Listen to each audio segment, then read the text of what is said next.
court the so that accused we into may the all room. look upon the guilty So we party. need to take a Don't look get upon him the too guilty close to party. me, please. And this is the guy he brings into the In conference. the alien costume, That's the just like governor's chief of his, staff. Now, this just goes to show that you somebody's guys are about to join entirely him. too serious. As you now. UFO enthusiasts were not What's going on, amused, Sherrod? especially since the governor was believed to have seen nothing. But now he's coming out. Darryl, what's up, buddy? The lights what's were going really on? brilliant. Hey, how are you? And I don't it want to was interrupt, man. I'm fascinating. just I mean, here. it was enormous.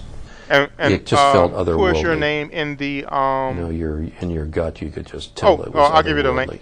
What is your name in Simonton the will be talking about this are in you an the mind of updated God film or are you about someone UFOs. else? So I go by Called the Out of the handle, Blue. the mind of He God. has Yes, also that's talked me. with an you organization are the that mind of wants God. UFO Gotcha. information Yeah. more out What's in up, the man? open. Cool. It's very We're good. We can significant talk. that We can talk someone of the 4D, man, when stature you're of a done. governor But would I'll just come be out on and done. say mute. that they So acknowledge what that were they you saying about experienced your answer to a 4D? UFO. I was about to Oh, show that video clip there. Because it brings a lot of credibility and To strength define to it, the what you case. mean by Governor that, Simonton I'm says not he sure did if you're tell his talking in a family- mathematical way or sort of a spiritual, supernatural way, or both. I mean, you're the one who made the claim. What were you talking about? Well, if you're talking about it from a mathematical way, we agree that those three lines that you made are basis vectors for three-dimensional space, right? That's the mathematical definition. So the mathematical definition of 3D is that you have three orthogonal basis vectors that if you create any point in that three-dimensional space, you can use a linear combination of those three axes to get to that point. Do you agree with that definition? Oh, yes. Okay, that's the way it's defined in mathematics. And so 2 dimensions, you just need two basis vectors like an x, y, and then in 1 dimension, you just need one line, one basis. And so you're and I'm not trying to limit your curiosity. I know that math people think about these things because routinely 4, 5, 6, 7, 8 dimensions is thought of regularly. You know, like matrices that are big are solving n-dimensional problems. So I'm not saying that it's anything strange, but for you to use those three basis vectors and then talk about representing a fourth vector, I was curious how you were planning to do that or where you were going with that, because you can't do that.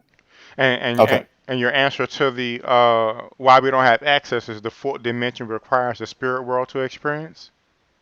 Yeah, or you'd have to define what you're talking about. Here's why I say that. This is my last point before I let you answer. 4D, fourth dimension, it depends how you define it. Like when we, for example, when I used to process seismic data, we define the fourth dimension as time. So you'd have a three-dimensional capture of something, and then if you took time-lapse data, that would be the quote fourth dimension. So I have a feeling you're not referring to that. I think you're referring to a spatial fourth dimension. And if that's the case, I'd be curious to know what you mean by that and then how you represented it or entered it. Actually, yes. That is what I came to as time. Okay, so that's different. Sorry. Okay, that part, are you talking sort of time travel, like looking in the future, or entering a past experience kind of thing or something like that? You're talking about traveling along the fourth dimension of time, right? Basically, to narrow it down, yes. Okay, so I retract my statement, because I do believe people can see in the future, and I actually believe we're living in prophetic times. So people years ago have seen us literally in visions. So yeah, I do believe that accessing the fourth dimension is possible, and it's been done, many, many times. So I thought you were talking about a fourth spatial dimension. That's because that's a construct that people use, again, like I said, in mathematics to solve matrices and stuff, but you can't draw it. You can't. What you said was correct with your three fingers. Those are the three basis vectors for three-dimensional space. You would then be required to produce a fourth vector that is perpendicular to all three of those, and you would not be able to draw it without repeating one of those other three, and then so you would be only in 3 dimensions, which is what we experience. I would describe what I saw in the meditation, but I would really like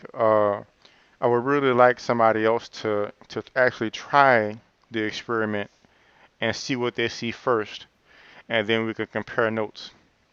But in short, it's time, and I actually, which is quite ironic, because I actually have a tendency to see through time. Like I don't know if you heard me tell this story, but like when I meditate frequently, Yeah. I often start to have uh, glimpses through time. And like one of the common Hmm. things would happen was when I used to read a lot more than I do now, even though I still read a lot, but I used to like read constantly. Yeah. And what would happen is at the same time I'd be meditating a lot as well, like regularly, and I would Okay. hear myself reading a book. Like I would just suddenly hear myself reading a book. Maybe I'm, on a bus going somewhere or something. I was way back before I had a car. Let's say I'm on the bus going somewhere, and I would just hear myself in my mind reading a book. And then let's say I'll buy a book, a new book that I never read before, a week or Yeah. two into the future, and I would find like when I get to page 10, this is the book I heard myself reading a week or two ago. You know what I mean? Yeah, actually, just to address somebody in the chat, in Seattle, Maldonano's talking about. So, what explains my constant deja vu moments? I believe in reincarnation. I believe this quote unquote accessing of this fourth dimension, this supernatural. So, sorry, I didn't know you were going along this line. So, I would Yes, I actually was. encourage that. No Yeah, problem.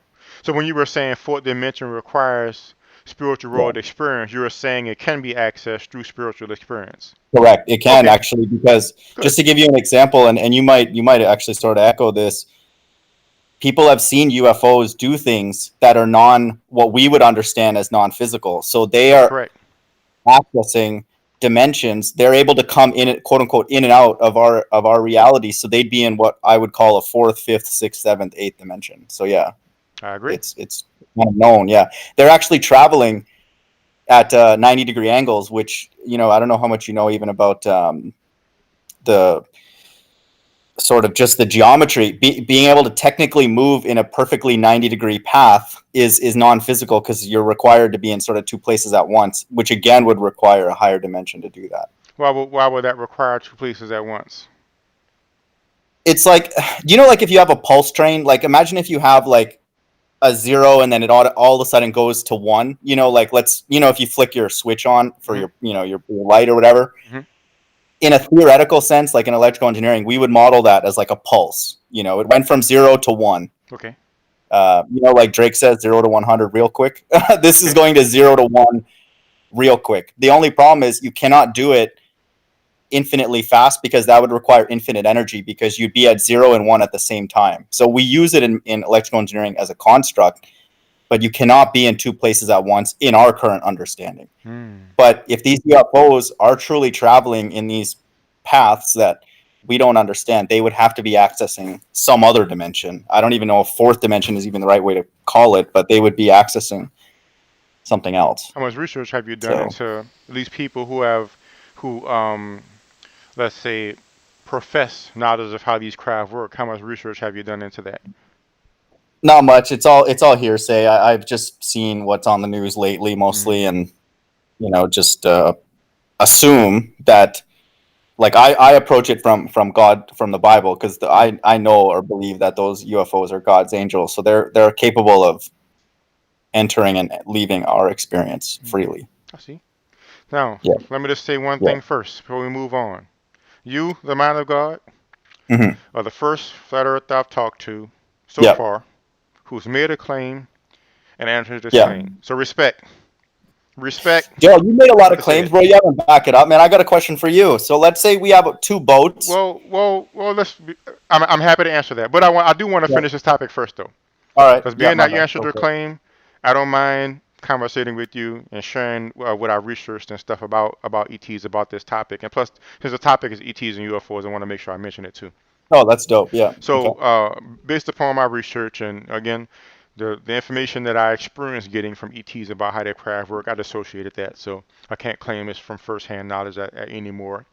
But for instance, from Stephen Greer, who's the last one that comes to mind, Yeah. who either spoke to people who work on these classified projects from craft that they've found that's crashed, or perhaps his own interactions, but mostly from people who worked on classified projects. What he's Okay. found is they have technology that can actually nullify mass, that they could basically eliminate Wow. inertia. Yep. So so when you see that craft hovering, essentially is weightless. Essentially, they could nullify the gravitational pull and they could Jeez. nullify inertia. So when you don't have, like, so what you said was a very good point. Like if you're moving at 1,500 miles an hour or 15,000 miles an hour. Some of them have been caught on radar doing or what have you. And you make a right angle turn, that'll Yeah. take a tremendous amount of energy to move that weight. Yeah. No car can do that Yeah, exactly. So, perfectly. Yeah. but if you don't have any inertia, because you're able to cancel out inertia, basically any amount of force is infinite force relatively. You know what I mean? So that's how they're able to go at right angles. So my understanding is they're Yeah. physically Correct. going at right angles. Yeah. It's just that they can alter their own relation to the environment Yeah. so that they don't respond to those forces the same. So it's almost like they make their own inertial frame of reference where, we're in a car. I mean, Yeah. we might strap ourselves to the car with a seatbelt, but really we are keeping our own momentum and we have our own inertia. And if the car stops, we'll keep going. But if you Yeah. cancel the inertia of the entire craft with all the occupants, it's almost like it's standing still all the time. So it goes at a right angle, but relative inside the craft, you're just standing still. But to the outside environment, you see what I'm saying? I think I explained it clearly. So That's deep, man. That's heavy. But I like your point about the infinite energy because the pulse train in electrical engineering, if you do a Fourier transform analysis on that, the theory of it is that it needs an infinite number of sinusoids to represent that perfectly. Let's call it a 90-degree turn for the sake of this discussion. hmm And so, yeah, you're right. It would need, quote, infinite thrust. And then so that's where you would have to, whenever infinity is used, that term to me invokes the supernatural. hmm So they're accessing something else clearly that we don't have hmm here. and keep in mind, of course, that anything that's sufficiently more advanced technologically than us can seem supernatural. Like a cell phone probably seems supernatural to beings humans. If you go back far enough into the past, like if you could take a cell phone and get in a time machine and take it back, I mean, what, maybe 1,000 years, 2,000 years, you'll be like the greatest magician, spiritual, supernatural Yeah. being, but just by having a cell phone. So my But Daryl, understanding that's is, why you should be on our team, bro, because you're essentially just talking about prophecy. Like John on the island of Patmos saw people getting microchipped thousands of years ago. So hmm, he saw what's happening right now, and yeah, I it agree. would seem I agree. supernatural, and it was In supernatural. fact, But since we're speaking positively, I appreciate your compliment. I also give you a compliment to take this to even a higher level of quote unquote conspiracy, because not many, and I'm not trying to be rude to the ballers. I'm not trying to overly generalize, but there, there's a resistance, or literally just a, you know, almost like a complete resistance to talk about spiritual things, and UFOs, in my opinion, doing these kind of maneuvers immediately invoke the spiritual and supernatural. So credit to you for being open. I would just caution you that this meditation and all this stuff that you're doing, again, I never want to ever discourage people from engaging with the spirit world, because I think that if there is one, it's probably more interesting than this than what we're going through. So I don't okay. I don't want to discourage that, but it's also requires a lot of care, just because there are spirits out there that are not looking out for our best interests, and I think we see that in the physical here. But I agree. that would be my statement. I would caution. Yeah. I agree. Well, Yeah. I'm happy to talk about that. So when I first started having out of body experiences, when I was a kid, this non-physical being used to chase me every night. He took the guise of this being called Wow. Freddy, and he would chase me around the neighborhood. He would chase me through different dimensions. Like every night, this being would chase me and chase me and chase me, and I was Whoa. terrified. I was terrified to go to sleep. Hmm. But of course, I had to go to sleep eventually, and then he would chase me. But eventually, I got so tired of it that I started to realize, well, maybe I could uh, alter this dimension. And eventually, I learned that I was able to utilize my mind to overcome this being, and I defeated it. And Nice. it empowered me Did so you much. fast? Say again? Sorry, Daryl. Did you fast? Were you fasting, or how did you? If you don't mind expanding on that, the overcoming it mentally. What was that? How did you do that? The actual process was Yeah, if well, you can first of all, I summarize. wasn't scared anymore. Secondly, Got it. I visualized a bunch of kids running up and beating him up. Like when you're Hmm. in a non-physical state, what you imagine is as tangible as fabricating something in the world. So I Okay. visualized a bunch of beings coming and beating him up, and that happened. It appeared, and they just started clobbering the being, and he was just overwhelmed, and he just left me alone from that point forward. And then I started to actually seek out beings like this. I discovered that there's entire realms that might be called hellish realms or demonic realms, and I would go there and like battle Wow. these demonic beings. And so, and it got to the point that like I would be out of body. I remember one time I became aware out of body, and I was Bro, why flying. are you a ball earther, man? You should be on our team, like helping people understand the spirit world. All your colleagues are so anti-spirit, anti-God. It's pathetic. So you recognize that this stuff is real. Sort of. No, I have many, many, many reasons to believe that this. I actually genuinely believe the spirit world is actually governing the things that are going on here. We just obviously can't see it, or else we'd be overwhelmed. So yeah, there's Mm. quote unquote more activity in that realm than what's going on here. How do you explain then that I've gone out of body and went to the moon and gone out of body and flown into outer space and got on an ET craft and went into outer space and seen other planets? Wouldn't that then mean if you accept the spiritual that you didn't have to accept the globe and space? No, I mean I think that's why I would caution you on that, because you're then now engaging with a for me personally a spirit realm or deity that is going against the Bible. And so I again have absolutely no reason to this point in my life to not believe the Bible Hmm. and its narrative for what's going on here in the physical. So really, flat Earth The is Bible is mostly the a religious better. belief for you. Yeah, I would say like 60 to 70% of it. Yeah, All I'm right. motivated by that. Well, thank you for sharing and being honest about it. Well, cool. I'm Yeah, fine with yeah. agreeing to disagree on that. But suffice it to say, I just said all that to say that I have had I know negative beings are there. Have had interactions with negative beings, but it got to the point that I would save people from negative beings. Like one time, I became aware out of Hmm. body, and I was flying information with these non-physical beings, and I saw this little Yeah. girl being chased by this entity, and it reminded me of when I was being chased by this entity. So I flew down and I beat it up, and I took the girl back to her body, and Nice. and helped her get back into her body. And I've Jeez. actually visited her a few times, like within the following weeks after that. So I have no reason to be There, I afraid got of a question for non-physical you. So, beings. not to use your own words against you, but earlier you said if you sort of focus like what you want to experience, if you focused on a flat Earth, do you believe that you could experience and see the quote unquote flat Earth, or do you think that Yes, I believe that that's would possible. not happen strictly because of I believe okay? that's So possible. again, I'm not trying to time, but I'm saying like I'm assuming you don't use that as your quote proof for the ball Earth, just like I don't use the Bible as proof. To me, it's just evidence of it. Well, of course, You because see what it's I like mean? Like this. The difference that's is adding this. to your foundation. What Yeah. the difference is this. So just like anything else, you can test it and experiment. So it's kind of like when I Good. tell people about UFOs, right? Yeah. Like they'll say, "Well, do you know you really saw it?"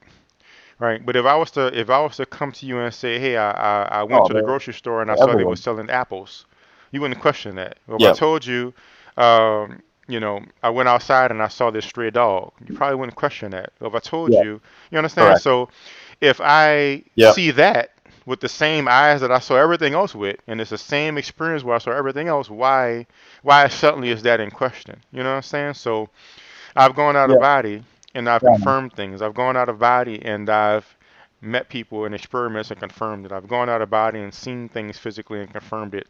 So I've gone out of body and I've tested it. So I know what a valid out of body experience is like. It's not like I'm just guessing at it. I could discern if I'm having an out of body experience and if I'm not. So if I have an out of body experience and I go to the moon and I'm at a moon base, I could differentiate that between a dream and a clear out of body experience or a vague out of body experience because I have the experience to to uh, correlate and contrast that with.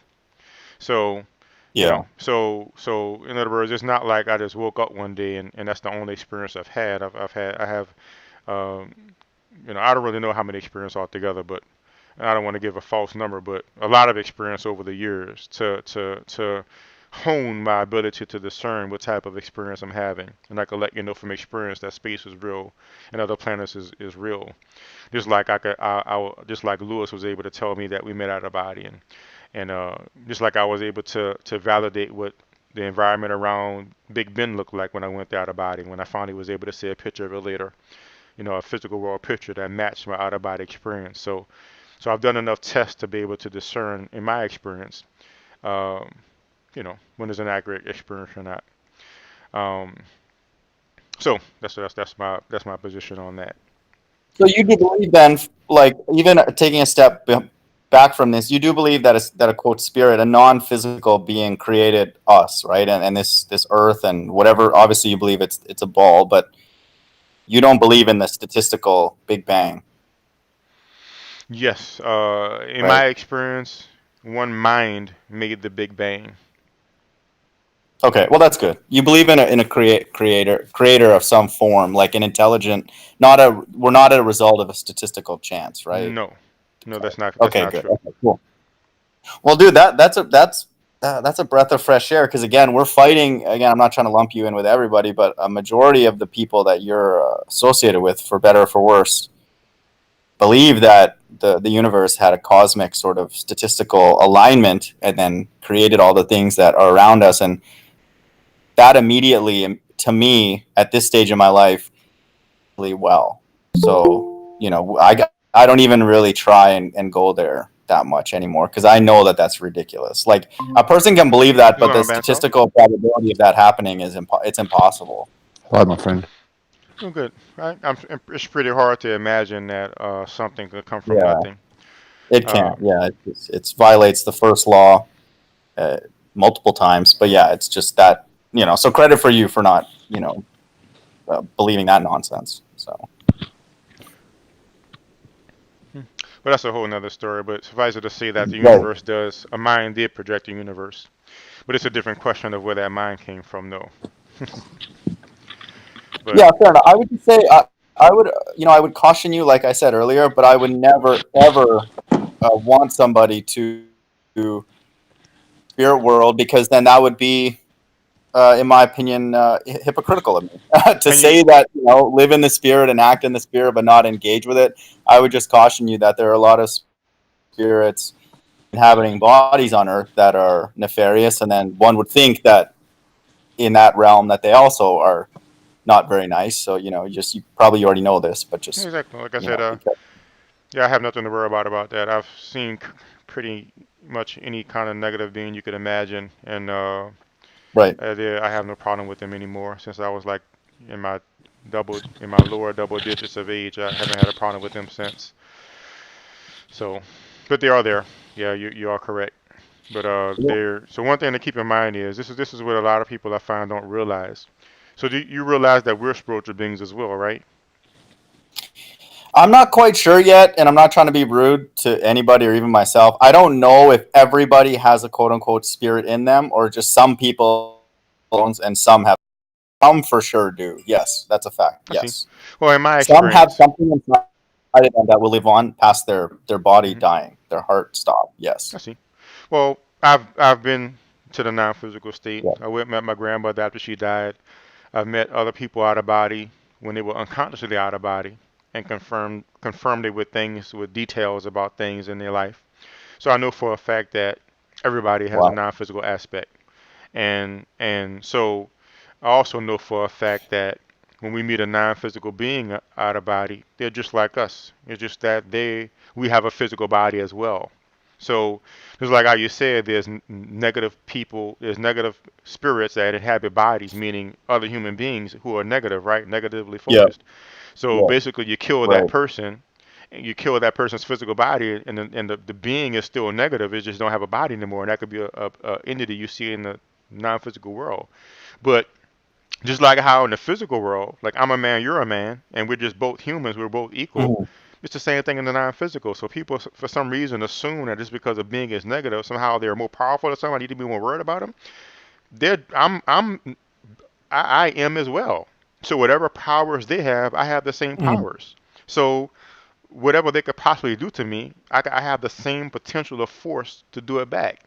Like somebody could punch me in my face, I could punch them right back, and I could keep punching you till you stop. Yeah. And that's what I found out with these negative beings. Yeah. They're just entities like us. So to me, I find that even just the notion be cautious is really a fear base. It actually makes it actually gives the situation more concern. I mean, why would you not? When I walk down the street, I'm cautious, right? I mean, and you make it sound like we have to be especially cautious because they're like negative spiritual beings, right? But I'm a spiritual being too. Well, the So reason I say that, sorry to interrupt, but the reason I say the caution is kind of what you're getting at. It's like it's the same thing if you were like here in Houston. I rarely walk like downtown alone at night just because there's a lot of homeless, and some of them are on drugs, and I'm not saying that's their fault even, but just it's scary. So I would take precautions, or somebody who's strong enough physically would possibly do that because they've quote prepared themselves for what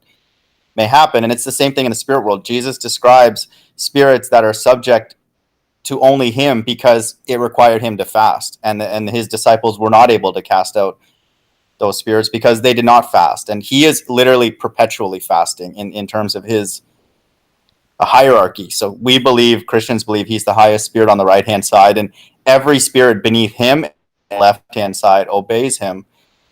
And so I'm not even actually taking away from your point that there probably are groups of low level spirits that you can kind of boss around. They're just there. They're just low level spirits. But I'm saying, I suspect, just from what Jesus says and other places in the Bible, that there's a hierarchy, and then the higher you go, requires someone on Jesus's level or fasting or prayer to quote control them. And that's in the scriptures.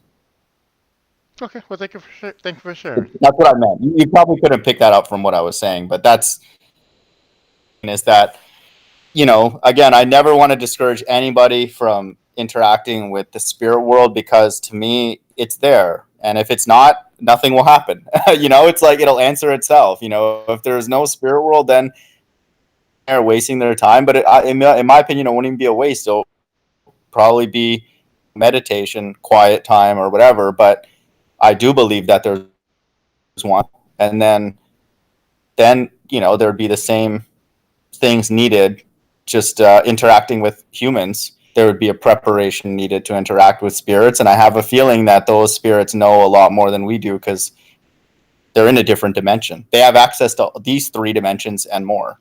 What do you think about the part of the body. Bible that said, where Jesus is quoted as saying, "The things I do, you will do greater"? Yeah, that's not just him being humble. It's actually not just poetry. It's actually literally true, because Jesus, I think, did give his disciples certain spiritual powers, and I think that they are able to do the things that he did, and possibly like bring people back from the dead. So in your experience, he was talking only to his disciples? Well, if he's because greatness, the way Jesus would define greatness, would be doing spiritual things in a way that is aligned with his will. He wouldn't describe evil as greatness. No, I'm talking about just the you do greater. Are you saying he's saying only? Not just those that are around him. Then I mean, okay, throughout human meaning history. any of us. Yeah, so anybody who he would say. Anybody what? Anybody who he would. I don't decide who his disciple is. Anybody, you'd have to go and ask him. Anybody he would say. In other words, what I'm saying is he not wasn't. You or me. In other words, in your perspective, he wasn't just talking about people. He's talking about specifically his followers. You're saying. Correct. I believe they're. Well, that's where we disagree, as far as the 144,000. What's we call them? So my understanding is, from my experience, like I said, we're being as well. So we have the capacity of the same capacity as any other being. So, and you're right. Maybe I had to develop. Like when I first met that being, he scared the hell out of me and ran me everywhere, and I couldn't do anything about it, and I was just frightened. But it took some inner development and some focus to overcome him. So my experience is that whatever type of non-physical being we meet, again, we're still non-physical, and we could develop the same level of strength. So I think it's both. So I think your point is well taken. It's possible there could be a being that at current is more advanced than I am. That's negative. But from my point is, I also know that whatever powers or level of development any being could possibly reach, negative or positive, I know I could reach the same level. Yeah. So so be cautious, but at the same time, don't be afraid. I guess that'll be the way I would put those things together. Yeah, and this might not make sense, but what I think the lack of fear does is that it actually, and this is also something in the human realm as well, is that Jesus's physiology control, his ability to will of God, control his disposition and his body, aligns himself more with the Most High. And then so Hold on, when say you're that one more talking about time. I not being apologize. fearful, I'm not trying to. Well, I think you mentioned earlier that you gain more and more control over these other spirits through your lack of fear. I don't want to put words in your mouth, but is that correct? Not be fearful, not you Well, more basically, dominion. I mean that's close enough. And what point Okay, are you and making? I would echo that. Actually, that seems biblical because, in my opinion, again, this is slightly extra biblical, but just since we're having this spiritual discussion, is that those who get closest to the Most High, and Jesus describes himself as one. So, in my opinion, he can literally attach and from the Most High, the Heavenly Father. And so, the closer a person gets, and in my opinion, our whole life is a journey to get back to our Creator, I whether agree. positive or negative. But I believe the positive will remain outside of the Creator, and we will observe Him more and experience more. But fundamentally, going back towards God, the Most High, gives people more and more quote power over all the other things that He's created, and so that actually makes sense. That's why Jesus is the name that's exalted, because everything that is sort of in His jurisdiction, He has complete control over, because He is set is that literally one with the Father, like He says, and so that lack of fear, that control over physiology, mind, body, and all that, to me, that is only something that can be attained with God's help. And I think it's something to strive for, because it'll help you. It'll help all of us here in our life day to day, controlling our body with our mind, or all that kind of stuff. Well, thanks for sharing. It's from a physiological perspective, yeah, and spiritually as well. So sorry, yeah. Awesome. And by the way, I see you're still here, Miss King. Did I answer all the questions you had about ETs, or do you have your own questions? Maybe you could ask in the chat, or you can come on if you want. And Anik B, I see you said that I can assure you spirits have know way more than we do. Okay. What's your basis for that claim, Anik?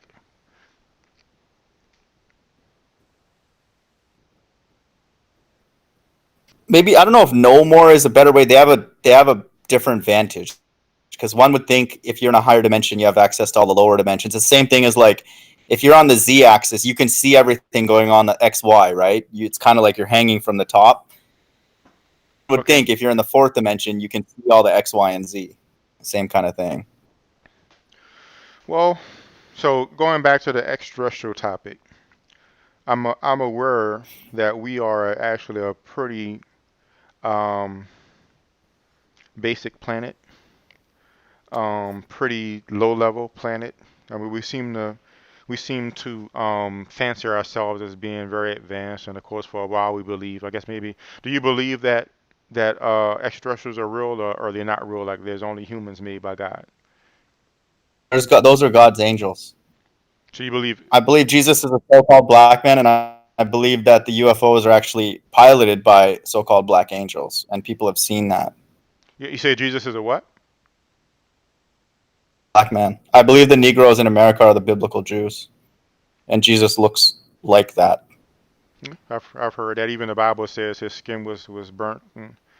I'm black but comely. Yeah, he's dark skinned. Yeah, he's Um, dark skinned. but but But you the angels, people have always also, sorry to interrupt, but people have also not just seen the UFOs, but people who are piloting them, and they've made statements that the angels are dark skinned. I saw a video on SNL mocking that truth. So like God hides things on the left and the right hand side. So there's Well, lots of yeah. well, let you know that Angel. for the sake of the audience there, that in my experience they're not all black people. I'm aware that there are. My understanding is there is some black ETs, but there's some ETs from Pleiades that are light skinned, and there's ETs from. Uh, I did an interview a few years ago from a lady who met ETs from, I can't remember what star system, but they looked like Indians, like American Indian people. Of course, I had a lot of experience with the Greys when I was a kid. Yeah. When I was a kid, so in my experience, the aliens are not. They're all different races. Some of them even insect type.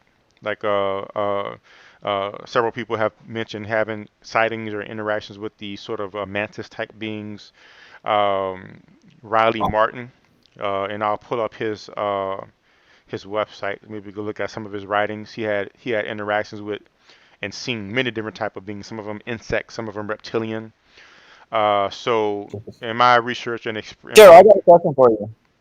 Bro, I got a question for you. If the earth is flat and can be shown to you, would you channel all this energy through the Bible, or would you still be a Bible skeptic at that point?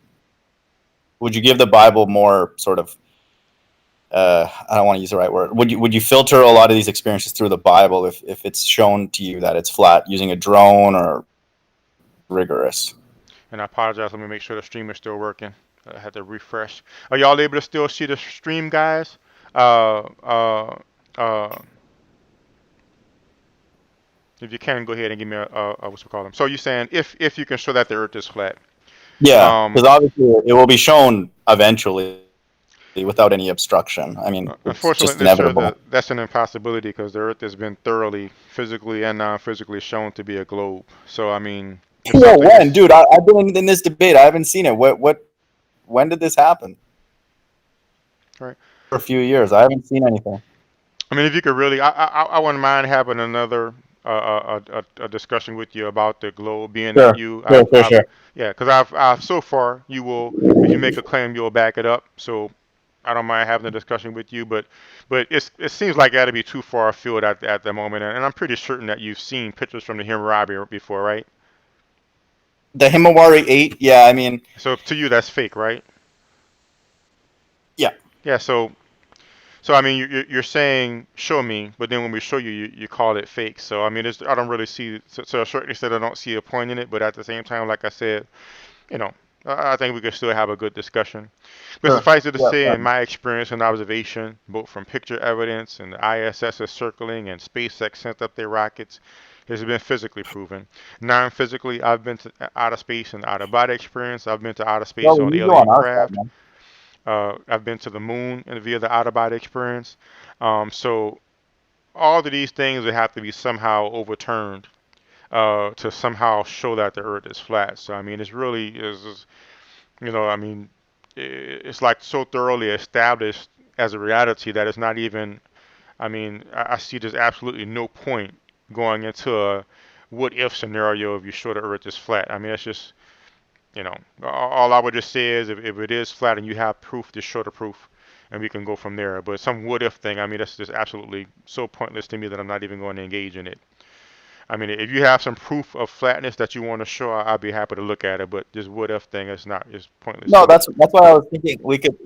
I proposed some tests in the past, and I was kind of hoping that some channel continue that, but it just started going way left on a couple of these channels. But there are tests. I'm assuming you would agree that not maybe super cheap, but using drones, boats, lasers that both you and I, as honest intellectual people, could come up with. Might take some time to actually implement it, but there's many tests we could brainstorm together, and then that would be our quote unquote proof. But again, if I'm this is not not really what you want to talk interested, about in this, man, because I agree. again, I've already proven it many times over. I've already went out of body, and I know space is real. I've already went to the moon via out of body. I know it's real. There's a base there. I've went on ET craft and went into outer space, It's real. So I'm not going to spend time trying to develop some experiment to prove this, what I've already proven to myself, and what NASA has already proven, and SpaceX has already proven, and Blue Origin has already proven. It's to me, it's just, I mean, maybe one day I might feel No, bro, excited you to. can't do that, bro. No. All this open-minded spirituality, bro. Just give us a little bit more time. The government has raped us financially. We just need a couple more years, Do man. it then, man. Then do it. But We're I'm not definitely gonna. not on the ball. I'm not gonna. A To couple me, more it's years. yeah. I mean, do it. To me, it seems like a waste of time for me to spend my time trying to. It's like you have doubts, obviously, or it's flat. Whatever your position is, your position is that it's flat or it's not round or whatever. Yeah, I see no yeah, reason for yeah. me to spend my time and energy and effort trying to prove what you doubt or claim. You know what I'm saying? So Sure. I've Yeah. already Fair gotten enough. all the proof and evidence I need. I spent years to develop Sure. enough out of body experience skill to be able to go out of body and I wasn't Right. even trying to prove the Earth is space is real. I just wanted to go into outer space and go to a different planet, and Fair I enough. did. So Yeah. it took. Yeah. So yeah, so I already done all I need to do. If you're saying all of that, because what you would have to do, what that would mean is all of that is wrong. That would mean those out of body experiences are wrong. That would mean the craft I got on was wrong, even though my friend saw it and got a video of it and told me about it before I told him about it. That means somehow that's wrong. You have to explain how he saw the craft and took a picture of it and how he happened to see it at the same time. Yeah. There's so many things you'd have to explain and overturn that to me again it's not even worth my time trying to. Correct. And you guys have to also then explain. And I'm not trying to be like confrontational, but we on the Bible side would need ballers to explain why the Bible's not true because it's a flat Earth book. But I'm one of the few people that actually of the flat earthers do believe that the onus is on us. So fair enough what you said. It's not no reason to go down that lane. You've had even spiritual encounters that support it, et cetera, et cetera. So fair enough, but I think that there are those unobstructed, which There are again, what? YouTube, like if it goes unobstructed by YouTube and all this, like let's just say there's still communication channels open, people are free to like look into it and all that. Yeah, there will be a test that will be done that you can't argue like from both sides. Who and what it is, I don't quite know, but there hasn't been one yet on either side that is uniquely. Can I say something, Darryl? Go ahead, certainly, man. Yeah. I find it strange that the Mind of God says, like, from the Bible side, and all that sort of stuff, we only need a couple more years. I would presume myself, and correct me if I'm wrong, the Mind of God, but the Bible side, the reason that it has available to it, or just the finances it has available to it alone, from the Bible side is extraordinary. It is absolutely extraordinary. The financial resources the Bible side has at its fingertips. And the fact that the Bible side cannot pull these financial resources together to do such that you require to test for the flat earth absolutely just is mind-blowing to me. Absolutely mind-blowing. If you look worldwide at the financial resources that you guys have, and yet to this day, you guys have not been able to provide not one, is absolutely mind-blowing. You say it just takes a couple more years, just a couple more years, just give us a couple more years. What are you talking about? Bro, we don't have financial resources. Are you kidding me? My mind of God. Not flat Earth. Not flat Earth. One moment. So instead of going back and forth saying I'm right, you're wrong, I'm right, you're wrong, go ahead and bring. What is your evidence? Yeah. What specifically are you talking about for the financial resources on the Bible side, Dan? So. Right. You look at the financial resources available to any church, just to take the Catholic Church itself, just the Catholic Church. They're all ball earthers. Sorry? They're all ball earthers, man. They're all ball earthers. So everyone on the Bible side is a ball earther. A majority. There's only like one or two. Very few Christians even know that Jesus is black. How are we going to get to ball earth when they think Jesus is? You know what, Marlon? What difference does the color of skin make to anything? What difference does it make? The color of skin. I'm telling you that a majority of the church is totally lost. They pray to a God that looks nothing like the way the God actually is. So forget about flat Earth. We're not even there yet with a majority of them, man. Are you kidding me? A lot of people you're worried about what a painting looks like or a statue looks like, the color of the skin. Are you kidding me? He's a black man. What difference does it make if he's black, white, brindle?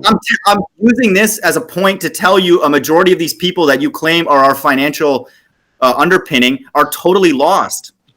You know what? They're completely lost. It's obvious to us. I see a lot of God-fearing people on the flat Earth side. No, they're not God-fearing. They don't know what their God even looks like. They're lost. They don't talk about any of the evil in the world. They don't talk about anything. They're totally lost. They're just zombies. Are you Robinson Crusoe? The only true Bible-fearing person on the flat Earth side? Is that what you're trying to put across? What do you mean Bible-fearing? What the hell are you talking? Just that. Just that. I know what Jesus looks like. How do you know that, by the way? Yes. It's written in the Bible. It's hidden for those who are lost. People who think that he's white with blonde hair and blue eyes, they're lost. A majority of Christianity, especially here in America, they're totally lost. What? So how are we going to get to flat Earth when they don't even know what their God looks like? Well, put it like this: just get your proof, however long it takes. It matters who the Jews are, and then we can talk about it. I'll be happy to look at it. If you can Darryl is very likely to be a biblical Jew. His history has been completely hidden, and he's been destroyed mentally, like many other people. So Jesus is a so-called black man. This is like obvious.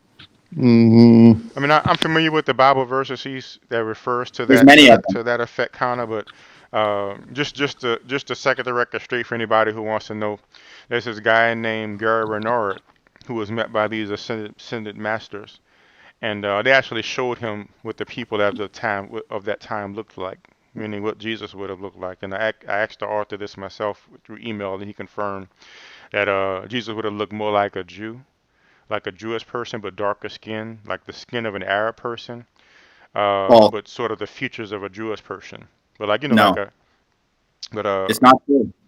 It's just not true. If the Bible says different, then I could just let you know that that would be an area where the Bible says different. People who study Semitic religion. But I just want to throw that out there. We could agree to disagree on that, but somebody could look up Gary If you want to check it out, Darryl, I have a video on my channel that doesn't rhyme off just one or two verses. It goes into all the reasons. But I recognize the Bible as being of historical significance, but I also recognize that it's been altered by human beings many times over the centuries. It's not a direct document, so it's more like it's kind of like almost like those novels that's like based on a true story, but it's still a novel, so it's been changed around. You know what I mean? Sure, fair enough. It's written by man. Things in there, but it's not 100%.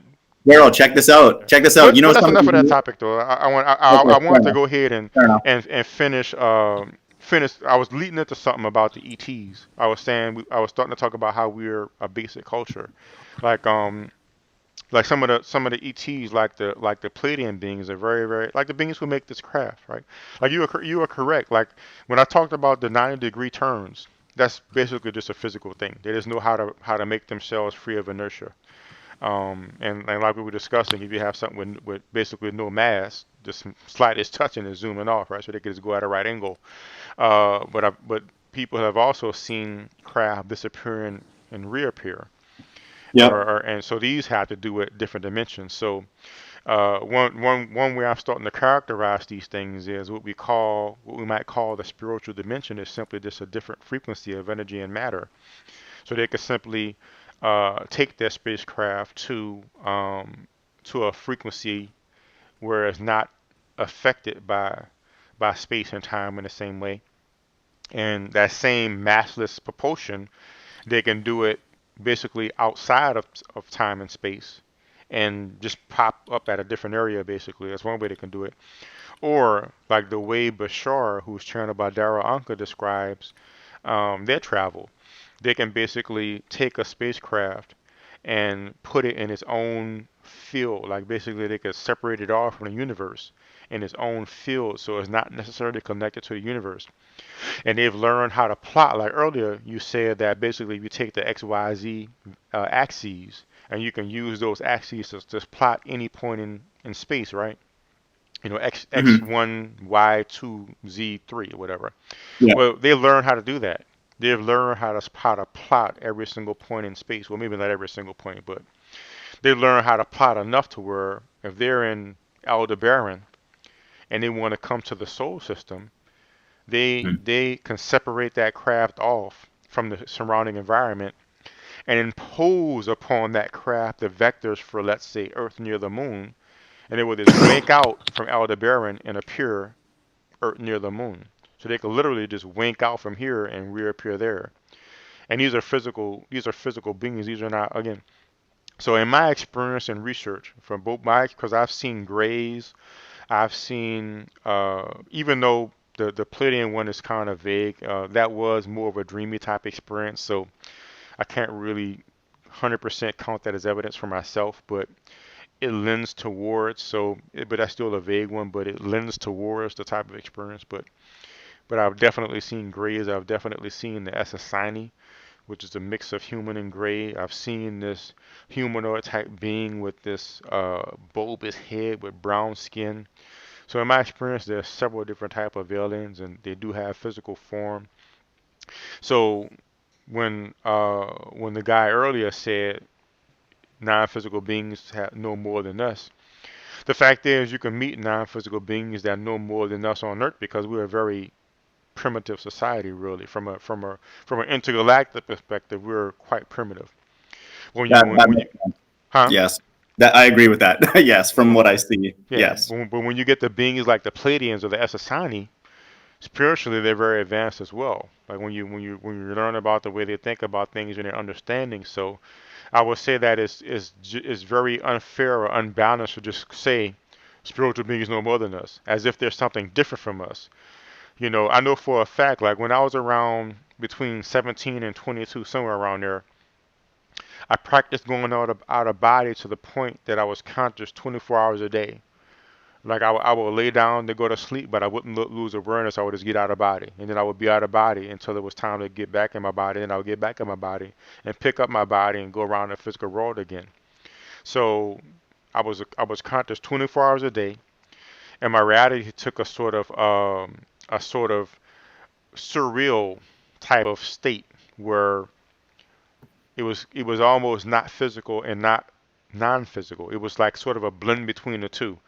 So I would be in body, and it would seem like a quasi-physical state, and I would be out of body, and it would also seem like a quasi-physical state. It would blend, but it freaked me out so much that I had to stop doing it, and I stopped practicing for a while so that my physical and non-physical states would separate again. Uh, but my experience is again the most negative and powerful non-physical being you could find, or the most knowledgeable spiritual being you can find, and highly spiritual. You can find a physical being in the universe that's just as advanced and just as knowledgeable. So the spiritual or the non-physical state does not in itself lend some kind of vantage point that's unique to the spiritual, because we're still spiritual. Whether we choose to access that spiritual state is another question. But any level of awareness, any level of height of knowledge, any level of vantage point that any spiritual or non-physical being can reach, I know from experience we can reach that same perspective. So to his Hmm. point, there may be beings that's more advanced than people on this world, but again, that's because we're still backwards and non-progressive.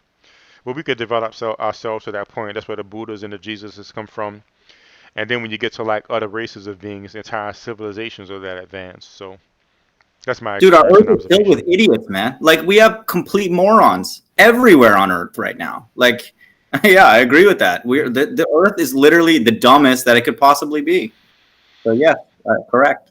Well, and I wouldn't say we're the worst. I mean, one of the planets I went to out of body, it was destroyed. It was destroyed in a war. So we haven't destroyed ourselves yet, at least on this timeline. So we're not as bad as you can get, but there are some. We are definitely not the highest advanced rate of beings. Let me No, let me definitely. do your thing. I'll scroll through the chats again. What's that? Let me scroll through the chats briefly. And if Oh, you were okay. about to say something, Logan?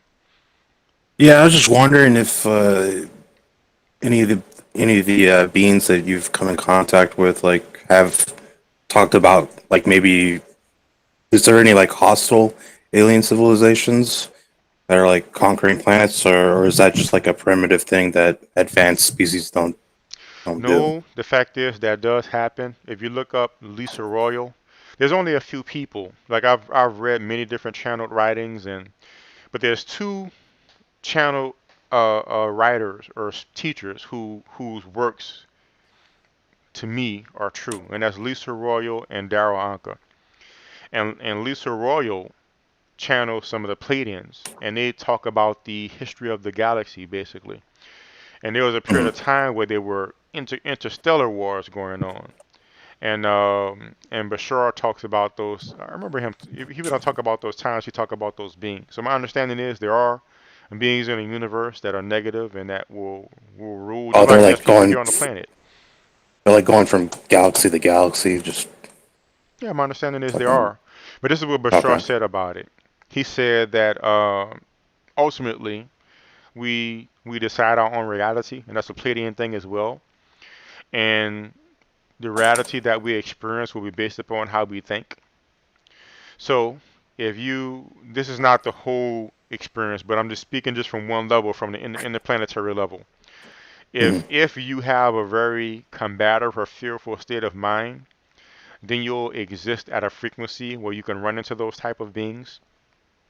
But Oh, if you have a peaceful state of mind yourself, then in a sense you'll be invisible to those beings. So Bashar, the way he talks about their civilization, they never run into any type of beings like that because they're so peaceful and positive minded that they simply cannot be, they're just out of range of beings that operate at that level. Um, so yeah, so that's the way it works. So there are beings like that there, but we won't run into them now. As far as this planet, my understanding is we have friends who will not let that happen here, like the Pleiadians and the Essassani. They're not coming here for no reason. So like my understanding is yeah. that Darryl Anka, his future life is going to be in that civilization, and like Lisa Royal, a future life of hers is going to be in that civilization. That big V-shaped craft that was over Phoenix, Arizona, they're called the Yael, according to the Bashar, the Yael, and they're going to be they're part of the results of the so basically like the Greys are basically humans from a different timeline that almost destroyed themselves, and they're using our DNA to help be able to reproduce again. And so the abduction thing with the reproductive experimentation, that's really going on, even though it's a lot less now than what it used to be. And that race of beings is an offshoot, according to her findings, of those experiments. So basically, they're coming back to their ancestors in a sense. That's why they're here. So the beings that are here are not here for no reason, and they will not allow things like that to happen, which is why they won't even allow us to start the insane people that we allow to be in charge of the nuclear weapons. They won't Yeah. even allow them to destroy us. That's why if you look into enough sightings, you'll find that ET craft have gone over nuclear silos and turned off all the missiles. Just one by one turned them off, and they couldn't do anything about it. So I would say that in my experience, that won't happen here. If it's a concern of, is it possible that some marauding alien race will come and take us over? In my experience, that won't happen because we have beings protecting us. Yeah, yeah. But there are races that do end up happening in the stellar war. But my understanding, it won't happen here. Oh, yeah. I was just wondering. Yes, so that is a thing. But another thing I understand as well is there's different timelines. So if you're very afraid of that, it's very possible you can access a timeline where that happens, because Bashar says that they don't access every timeline. There's other timelines that they don't access of Earth. So it's possible there might be a timeline of Earth where that happens, but only the people who align with that vibrationally will experience that, and the other people won't, if that makes sense. But I'm also aware that there's another level above that, but yeah, but sometimes things happen. Like for instance, Mind the God was talking about Jesus. In my experience and understanding, he's a real person. He lived on earth. The way they religiously made him nowadays is almost nothing like his life really was. He was just a regular person. He wasn't like the son of God, like some unique spiritual, like special thing. He was just a regular human being who reached a very high spiritual level that we all can reach, which is why when he said, the things I do, you'll do greater, it was he was talking about literally everybody. So, No, dude. No, um, no. well, That's not what I. That's not we what I could meant. agree to disagree, but Yeah. just like how you Yeah. have I your do. experience and your research, I have mine. Sure, sure. And in my Yeah. Sure. research and my experience, he's a regular human being, but he reached a very high spiritual level. Now, the thing is, we could have both agree, I'm sure, the mind of God, that Hmm. when he reached the point at the end of his life, he was perfect. We might define that differently, but in my experience of him being perfect, he reached a state of perfect forgiveness. Like he did not hate anyone, he did not have ill will to anyone. He was a completely loving being. He completely healed all his hatred, all his fear. He was wholly loving. Yet he still got falsely arrested, beaten, tortured, and crucified. So that tells me even if you have the most positive of thoughts, bad shit can still happen. So, in my experience, the level at which the ETs talk about it, that's obviously a level that works because I've had experiences where I was very positive thinking and positive things happen. But I'm aware, But like we Daryl, talked.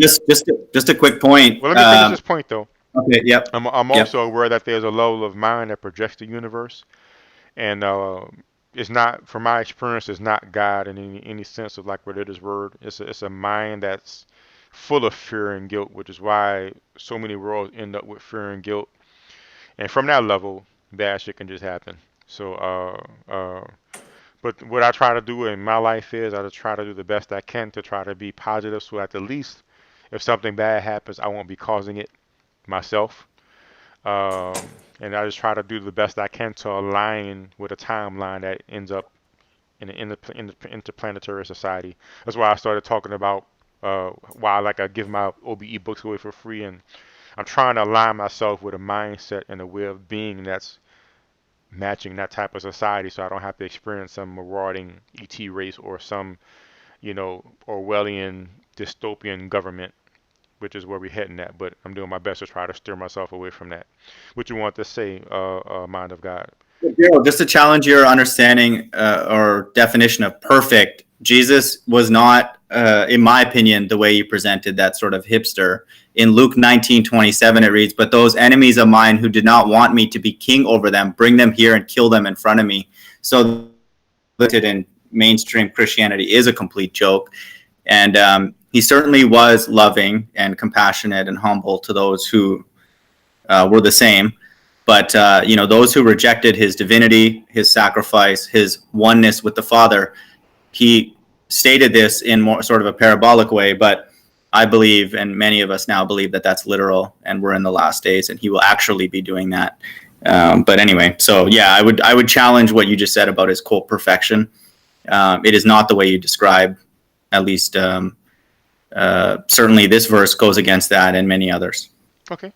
Well, this Yeah. was what I would say to that. Like we both agreed earlier. At least I heard you agree when I said that the Bible, I believe, it really comes from historical events, but in between now and then, it's been altered by man several times. It is not like a direct. It's more like a novel that's based on the true story. And I remember you agreeing upon that, right?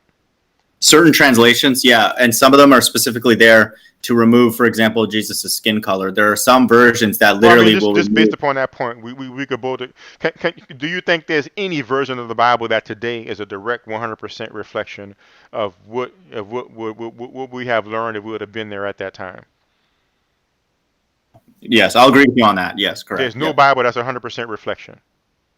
yeah, I All agree right. with you on that. So that Yeah, means it's to quote any verse that totally under under under underrates or basically it points out no, that it's overrated to refer to any specific verse because unless you can somehow prove that verse somehow made it through the filtering. I'm sure you're aware of the Nicene Council, right?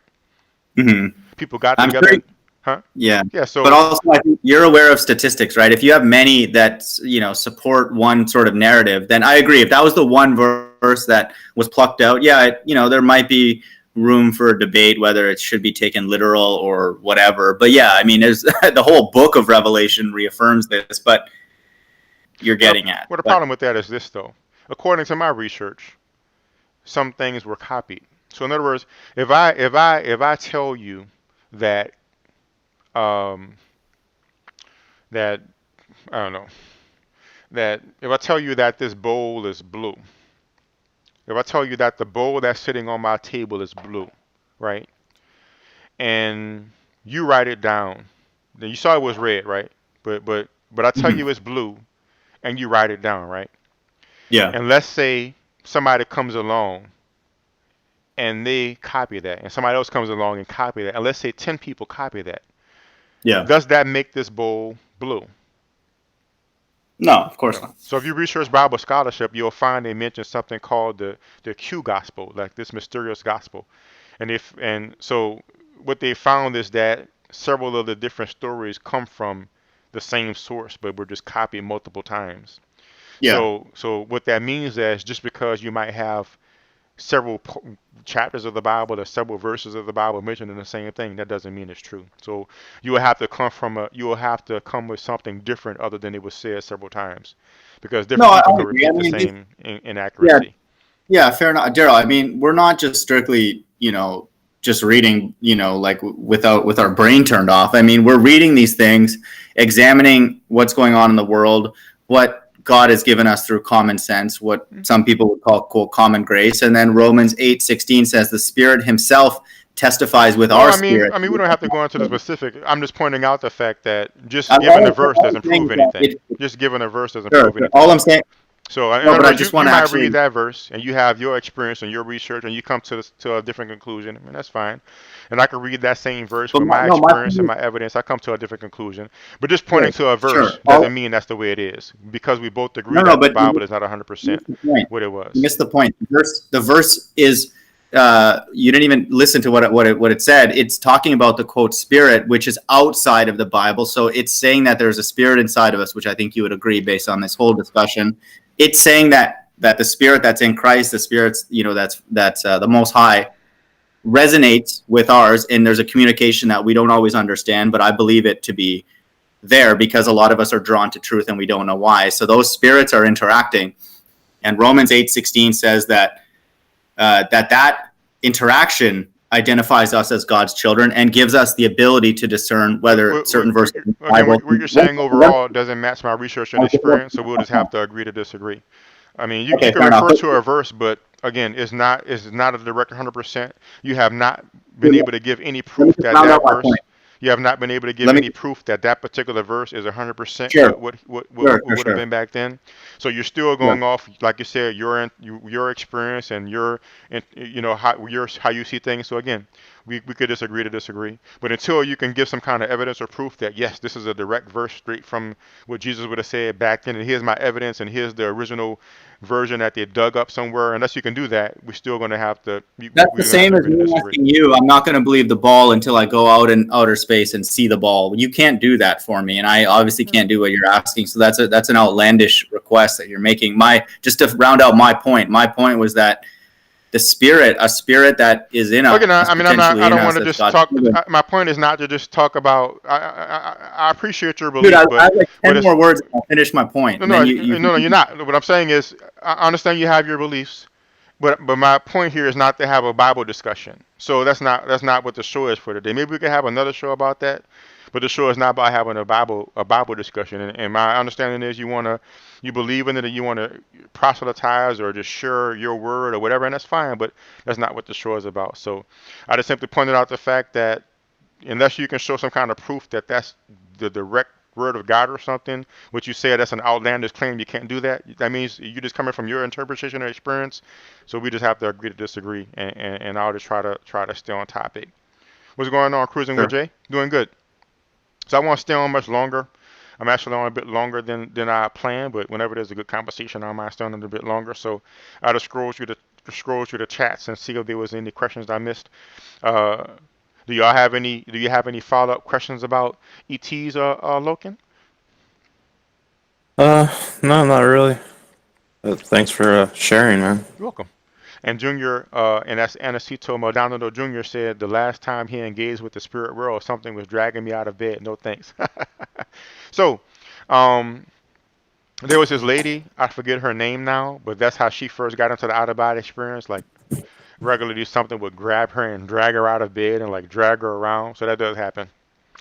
I remember one time when I was practicing a lot, Um, there was this non-physical being, like I told you, Loken, about how when you get to that theta state, it's primed for non-physical. And sometimes I would get to that theta state, and I would be able to hear all the telepathic thoughts of humanity.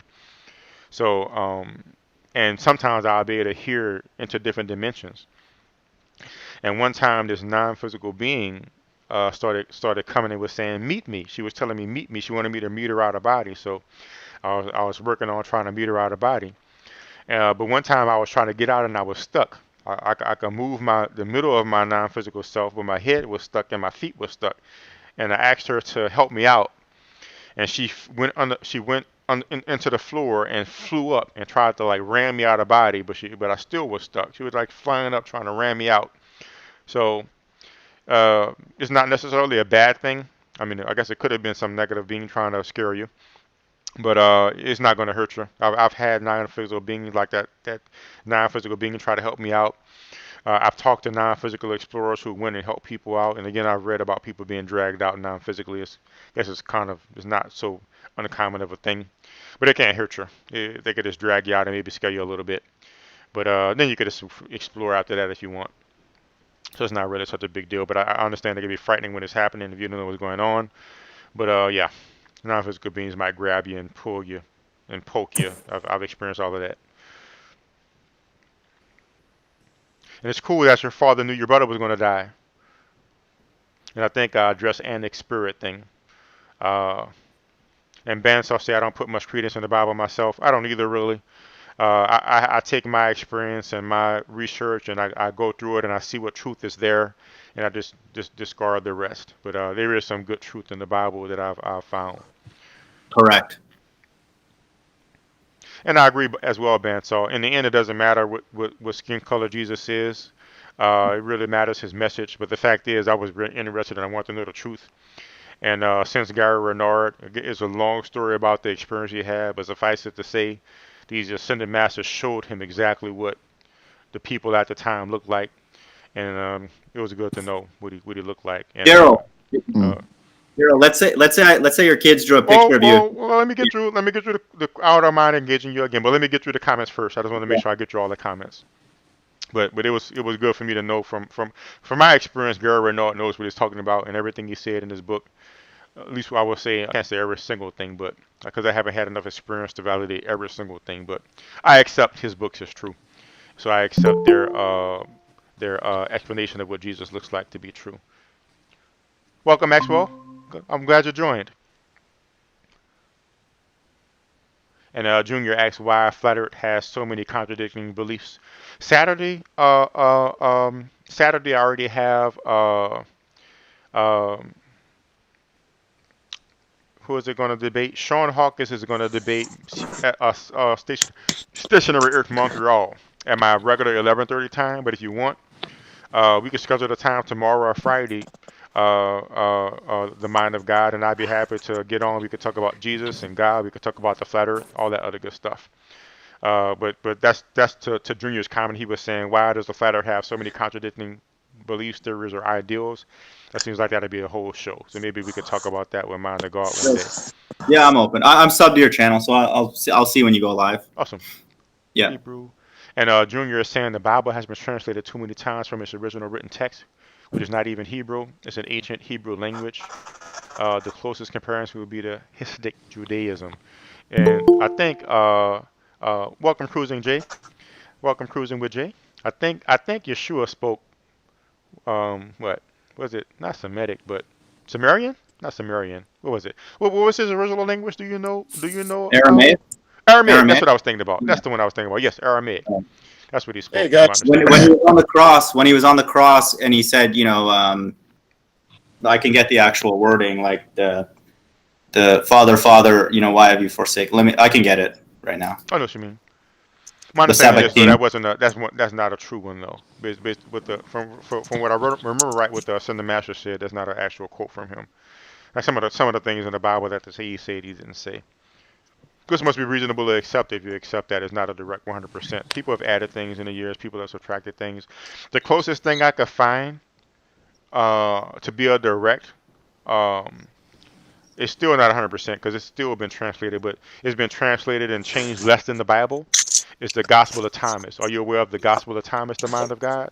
I've heard of that. Yeah. You should look into the Gospel of Thomas.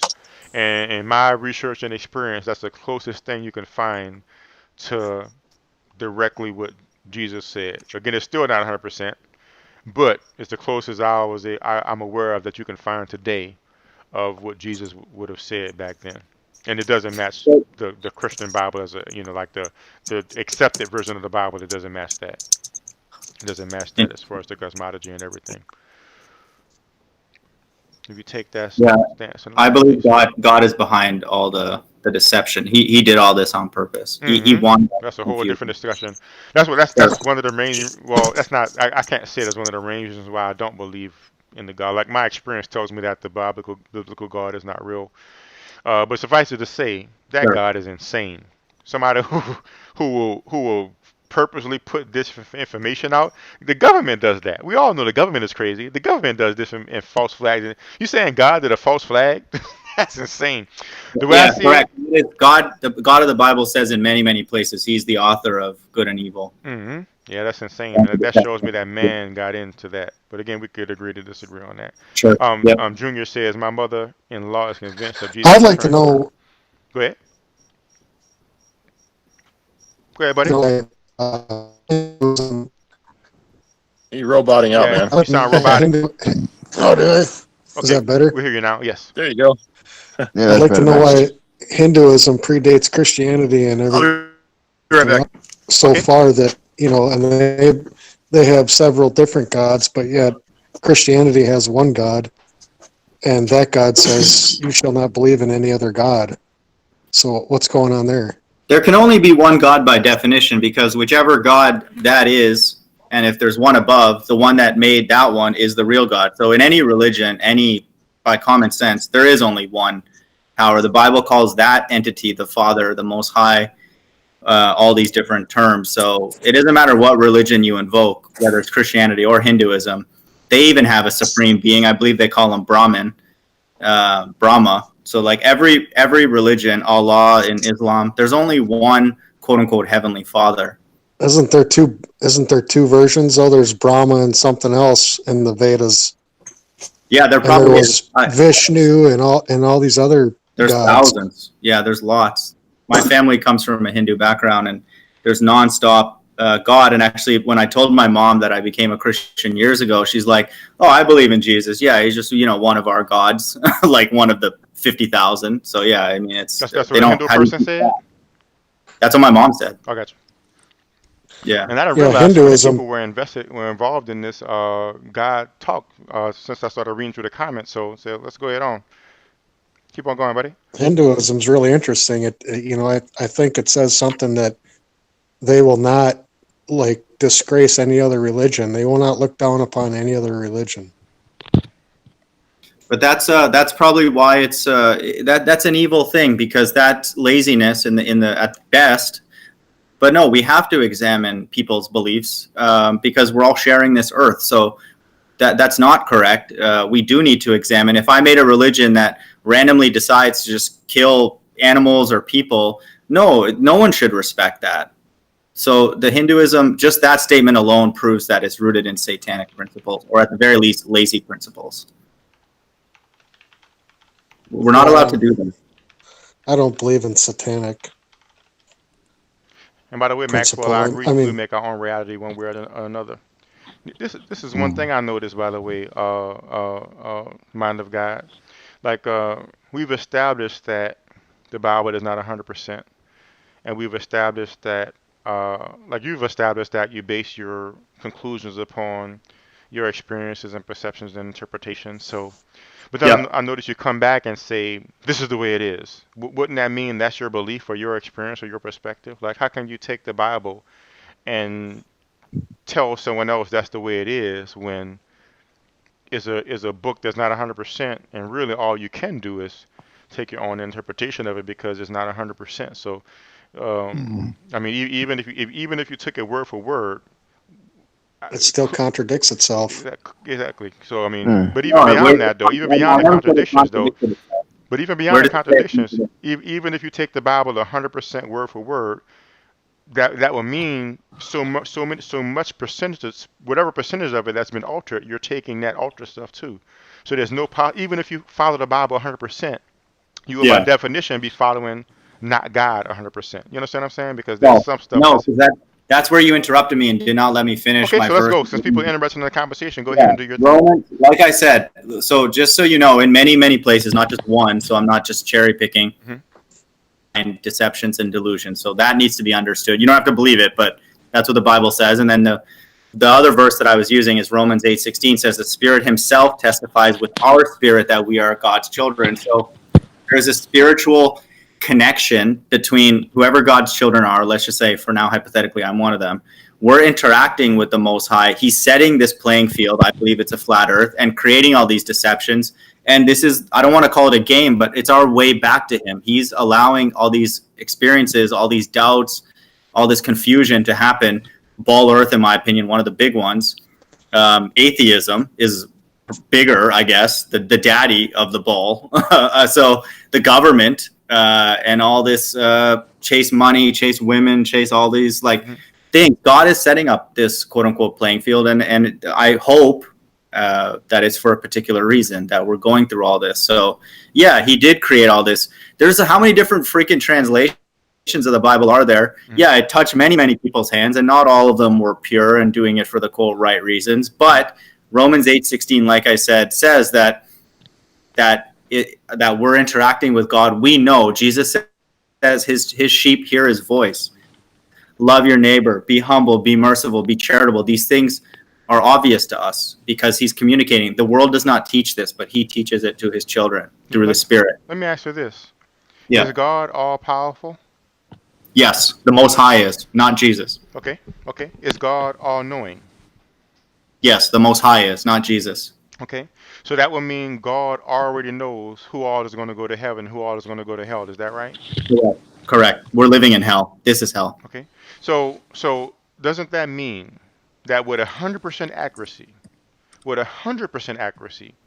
yeah, if you wanted to, God will be able to snap his fingers, proverbially, or whatever, and make all the people who's going to go to heaven now without the suffering. Is that within his power to do? Yes. So I would never, ever worship a God so insane that he's all powerful, and he already knows whether I'm going to go to heaven or hell or not. So if I'm going to go to heaven, he already knows that 100%. He already knows every single decision I'm going to make. But yet, he'll have me go through, 7, 8 decades of what you agree is hell to get to him when he already knows what the conclusion is going to be. That's an insane being. So to believe that there's an all-powerful, insane being, I mean, the way Alton Persa described it, or Gary Renard described it, is like child abuse. Like imagine if you knew that you were going to give your kid this candy, but you make the kid run through a desert and walk on broken glass and all kind of crazy stuff just to get to the candy. If you love the child, just here, take a candy and be happy. I mean, it makes absolutely no sense to me. And I really think it just makes no sense because an all-powerful being who knows you're going to go to heaven, but you know what I'm going to do? I'm going to send you through 70, 80 years in hell just to get to heaven when I already know you're going to go to heaven. I mean, it would be more sane to simply just, boom, all the people who's going to ever be in heaven is already in heaven. Boom, all the people who's ever going to be in hell is already in hell, and now we're done. Yeah, so that's insane, man. So I would never, ever believe in such an insane being that's so stupid. To me, that's just absolutely stupid. Darryl, your point is valid, but just my point that's even to double down on that and tell you something that's even more quote unquote insane. I'm sorry, but I didn't get the other half of my point too. So we got that, and you said that's valid. My second point is this: you're still going to Bible verses that you haven't proved is a God one.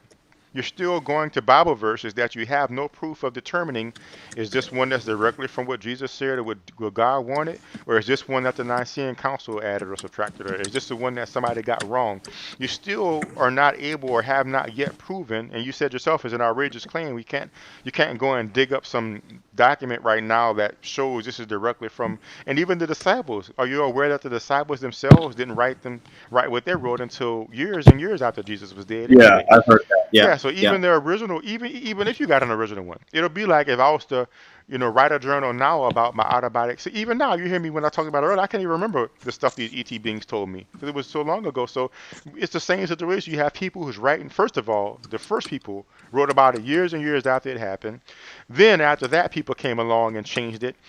Then the Nicene Council, even if they want to do it perfectly, people are not perfect. And then you have the Nicene Council that came along and chopped things up. And then, so on and on and on. So unless you can prove that this is the verse that comes from God or whatever, still you can't, it's still a belief. So it's really overreaching to come and tell, for instance, Maxwell or Cruising with J or me that this is the way it is and that's wrong and what the Hindu's doing is wrong. You haven't even verified or proven what you're doing is right yet. Yeah, that's cherry picking at its finest. Well, no, I didn't debate the Hindu text or the person. I debated that mentality is evil just by using logic. So I didn't have to go into that. But I mean, still. So let's deal with logic. No, I mean, when you got to that point, you started with a Bible verse. Every time I hear you give a point, you go to a Bible verse. No, I didn't. No, I didn't. Okay, well, I apologize. He said something about Bible verse first. That was my mistake. No, just so you know, I know we're kind of jumping topics, but just so you know, he made a statement about Hindus are open to many, many religions, and that's part of their sort of doctrine, their core theology. And my mom reiterated that by when I told her, like I said, that I became a Christian. She's like, great, one extra God, in our household. And then so I'm saying that there are some aspects I could see that being virtuous, but there are also others where dangerous if that's taken literally, and exhaustively, because that we appreciate all religions. Okay, so in other words, it's you, and that does not come from a Bible verse. That's just from you personally. No, that's just logic. Yeah, that's just me. So that's still your opinion. Obviously, to your logic, it's not good to. So that's still no more different. With your personal opinion doesn't mean that it has to be right for somebody else. Okay, so. What, in your opinion, is Hinduism or Islam? Hinduism or Islam, they both are not true. So exactly. So in other words, okay. Well, doesn't Islam? I mean, and even Catholicism. Back early, you can say that wasn't. I mean, the Crusades weren't a good thing. You can agree on that, right? Correct. So, I mean, you don't see Hindus out there mass slaughtering other people to believe in their religion, do you? Yeah, they do.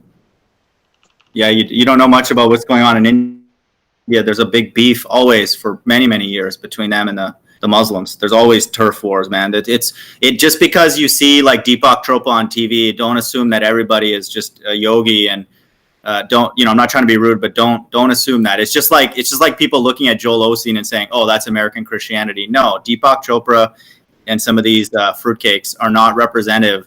India is in complete shambles. So doesn't that make religion as a whole bad? It is. It's completely demonic. The only thing that is good is truth, is God. Would you understand? Well, then how can you know that there's any truth in God if religion in whole is bad? Exactly. The Nicene Council were religious people, and the Bible you got came from them. Yeah, that's why I read Romans 8. Any text that is not dealing with the Spirit and connecting with the Creator is flawed. You could take a quote true. If we could get all the facts that Darryl wants, we could get the original manuscripts, the source. We could literally time travel Darryl there, so he's listening to what Jesus is saying. So there's no doubt we could get him all the facts. But if and I'm not putting him on the spot, if any of us would listen to that and then not have the Spirit deal with us, we could go and use that information against God. We could use it in nefarious ways. We could go sell it. We can go monetize it. And all this stuff has been happening throughout human history. That's why Romans 8:16 says you need the Spirit. And it puts a capital S in Spirit. You need God to connect with the Heavenly Father, and then you will understand truth. And then you will not do the crusades. You will not go and leverage your brother. You will be charitable, merciful, forgiving, all those kind of things the way Jesus is. And there's very little of that. Yeah, but it also states eye for eye. So, I mean, if somebody's going to kill you, you're not supposed to fight back? I don't get it. What verse is that? I have no idea, but I know it's there. The eye for an eye verse? Give me a moment. In the Bible, or are you talking in other religious texts? I think it's about in the Bible. You're I'm not aware sure of that it's verse within all religious texts. It's got to be. Jesus gives us the representation of what the law should be. And he says, if somebody asks you to walk a mile, walk 2 miles. Somebody slaps you on one side, give them the other cheek. So I don't know where you're getting the eye for an eye kind of thing. He is the perfect representation of what the Most High wanted to fulfill the law. So I can give you those verses if that's what you want. Where to his point, Jesus did counteract those verses. So, but to Maxwell's point though, the Bible does say that. But Jesus did in the Old Testament.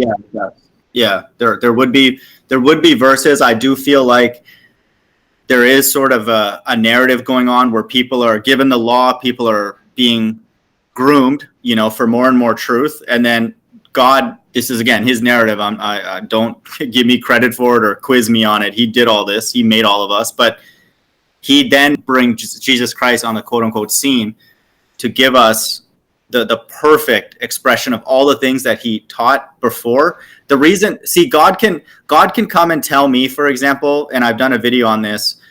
I said in Leviticus to go kill homosexuals. So let's say a spirit came into my living room right now and said, Shreg, you claim to be a Christian. You claim to love me. I said in Leviticus, go kill homosexuals. So go kill all these homosexuals. A normal person who doesn't have the spirit interacting them, like I read in Romans 8:16, would go and do that. Mm-hmm. However, a spiritual person, a God-fearing person would say, God, I am guilty of sexual sin. I cannot do that. So if you want me to go and kill them, I have to kill myself first. That is what God wanted. He doesn't come and tell us the exact answer. He wants us to figure things out. Mm-hmm. And so throughout human history. Okay, well, that analogy is I just want to finish my point. Pretty basic. Go ahead. I just want to finish my point. People throughout human history have quote unquote not figured it out. There's many examples of that in Christianity, in Islam, in Hinduism, everywhere, in atheism.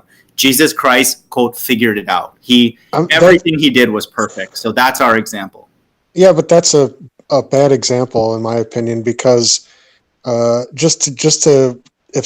a spirit comes in and says that about somebody's way of life, that's totally irrelevant. If a spirit were to come into your house and say, if you see somebody torturing somebody, go kill that person. Now, that's what I mean by eye for an eye. Now, is that okay or is it not okay? If somebody is trying to kill you, are you just supposed to let it happen? We have to, first of all, I don't know, again, I'm not trying to be sarcastic here and rude, but we don't know what's happening in that fight. Let's say the other person that's getting beat up just attacked somebody. I would have to ask God. I'd have to know the circumstances. That's why I use homosexuality, because it's explicitly written in the Old Testament that it's worthy of death. So in that situation, if I saw somebody beating somebody up, is my job to go and defend the person who's getting beaten up? What if the person who's getting beaten up was just attacking somebody? I don't know. So God would have to explain to me the situation. And I think it's further compounded with the judgment that we're all receiving with reincarnation, because I believe in reincarnation. We're all living out judgments based on our past lives. So that makes who to defend even more difficult to answer. And again, that can only be answered with the Spirit dealing with you, like I read in Romans 8:16. You need the Spirit of God interacting with you, or else any text, even if it's perfect, can be perverted. That's weird that you say you believe in reincarnation, but believe that we're living in hell right now, because from what I understand, from what somebody has told me, and I'm not sure if it's the Hindu religion, he was from Turkey, so I don't know. But the Bible teaches it. He said that you're here on this earth now because you either did something bad in heaven or you did something good in hell, and this is your final chance. That's an interesting way to put it. I've never heard that. But it's complicated. Again, it's very complicated. If I've come across on this hangout as if I'm oversimplifying and just coming with the Bible and smacking everybody around, that's not what my objective was. I was trying to see and listen to what Darryl's experiences with through the lens of the Bible, and from what I've heard of people through my interests years ago and near-death experiences and all that kind of stuff, that, if one would think, just using logic, not the Bible, if there is deceptive people here on earth, many of them, corporations, entities, one would think that if there is a spirit world, that it would be just as coordinated and potentially even more sophisticated in that world. So I would, again, like I said, I do not want to hold people back ever to engage with that world, but you got to be ready. You have to be, like kind of Darryl was getting at, and Jesus even reaffirms that it requires a certain level of purity to interact and quote unquote defeat some of these spirits, because they're wicked. The Bible, even Paul says that there's spirits, there's principalities, there's rulerships. Why God made these spirits, no one knows. That's how do we even know what a spirit is? That's impossible to answer. So I certainly don't have the answers, and the Bible doesn't have all the answers. Even to some extent, Jesus doesn't have all the answers, because he doesn't even know what the timing of the end times is. So he was created by the Most High. I believe he's superior to all spirits, but he still doesn't know certain things. We cannot know what an infinite entity knows. That's impossible. So just the spirit in and of itself, what Darryl's talking about, that he's interacting with the spirit world with his spirit, that in and of itself is impossible to understand for us now. So we don't have all the answers. I totally agree. So your near-death experiences, I mean, that's crazy that you say that. I mean, because I know for a fact that I should have been dead at least 3 times, and here I am. That terminology is strange to me, because, and I wonder if Darryl would agree, that's not death, that's actually life. When we leave the body, we're dead here in this state. We're limited by our body, our pain, our brain. The spirit world is life. That's why Jesus says, those who worship God must worship in spirit and in truth, out of this body, out of all the limitations. So that's you've actually passed into life, and then you've come back into death. I'm not trying to be rude, but we're living, it's literal hell for a lot of people, and but it's also spiritually described as hell in the Bible. What can be worse than this? What can be worse than this? I disagree that this is hell. I disagree.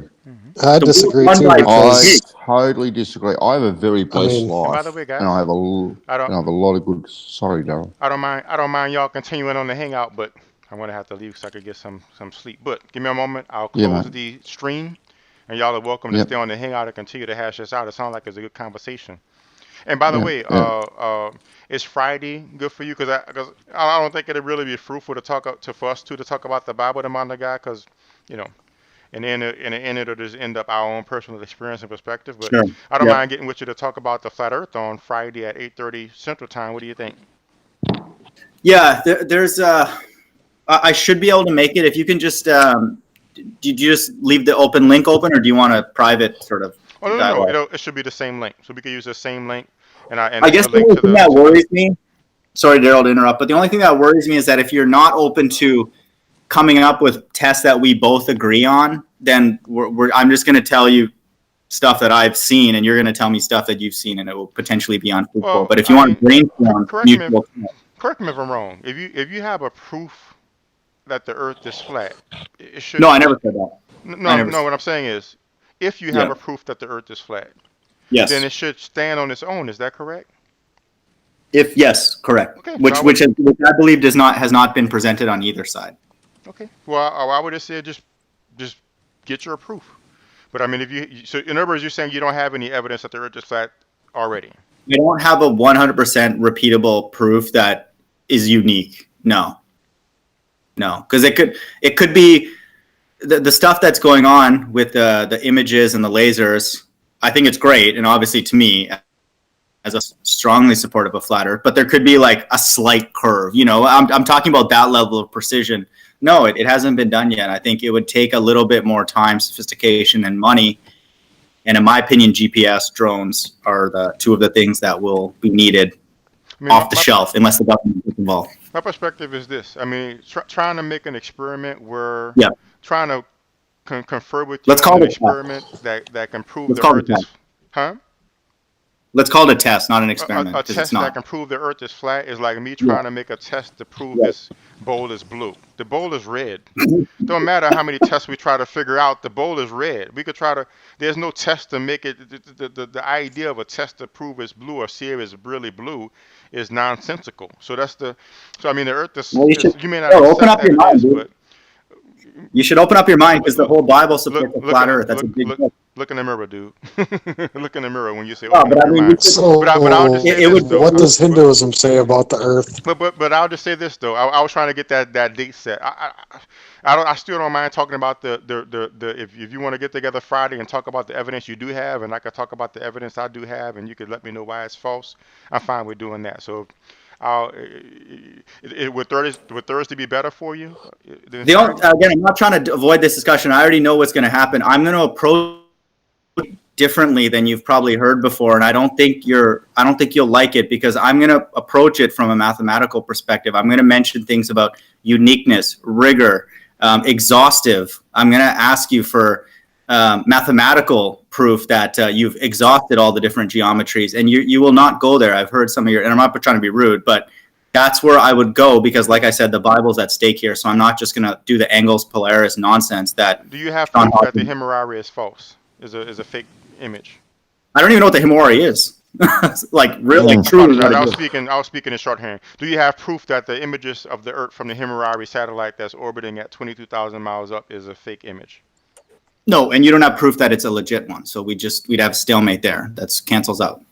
So you already know what evidence I could present. So that's what's going on here. If you did, we would not. But we can just agree not to talk then. We could agree not to talk. But let's go ahead and I'll close the hangout. Hopefully everybody enjoy it. This is DarrylEBerryJr. This was Realizing the Shape number 31. And I'll be back on Saturday at 11:30 a.m. And Sean Hawkins will be debating stationary Earth Montreal about whether the Earth moves or not, whether the Earth is stationary or whether the Earth moves. So that'll be Saturday of this week at 11:30 a.m. And like I said, all of y'all are welcome to stay on in the hangout and hash it out. It seemed like y'all was having a good conversation, but I will have to wake up early. So thanks for hanging, guys, and I'll be back on Saturday at 11:30 a.m. Central Time. Next time, Darryl. Awesome. Cheers, man.